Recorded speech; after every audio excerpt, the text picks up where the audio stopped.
Little Red Riding Hood.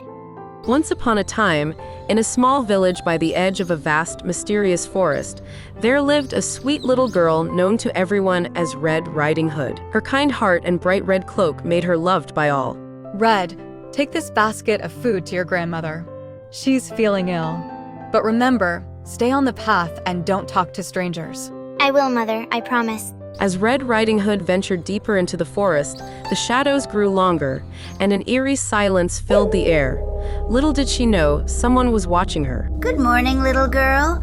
Where are you headed on this lovely day? To my grandmother's house, Mr. Wolf, just beyond the forest. He realized that simply attacking her might not be the smartest plan. Instead, he came up with a more cunning strategy. If I catch her here, I'll only have a quick meal. But if I wait and catch her at grandmother's house, I'll have both of them. A bigger feast. Yes, patience will pay off. Determined to outwit Red Riding Hood, the wolf came up with a devious plan. He knew the forest well and would reach the grandmother's house first. When the wolf arrived at grandmother's house, the door was open and the room was empty. Grandmother was nowhere to be found, but the wolf had a clever idea. She's not here. Perfect. I'll disguise myself as the old woman and trick that little girl into walking right into my trap. Little Red Riding Hood, unaware of the wolf's deceit, finally reached her grandmother's cottage. Grandmother, it's me. I've brought you something to eat. Inside, the wolf had disguised himself as the grandmother, lying in bed under her covers, waiting for Red Riding Hood to come closer. Grandmother, what big eyes you have.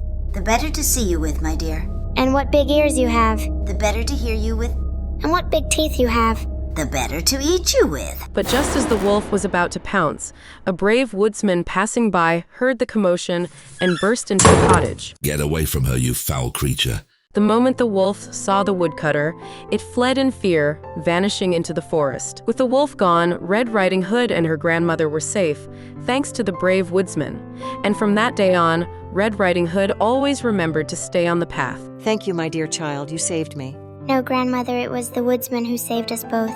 And so, Little Red Riding Hood learned to always stay cautious and never stray from the path, for not everyone she meets has good intentions. Please like the video and subscribe to our channel.